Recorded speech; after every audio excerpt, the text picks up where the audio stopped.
участва Митко. Виждаме, че е добре от пръста нагоре. И как обаче по-долу ще ме пускат на състезание, да видим как са надолу.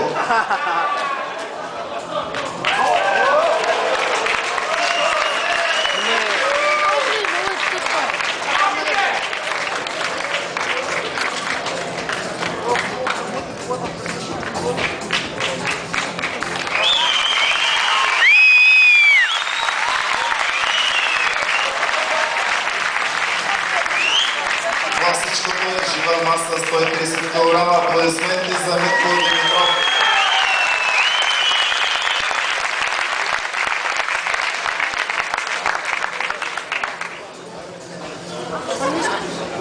Това беше един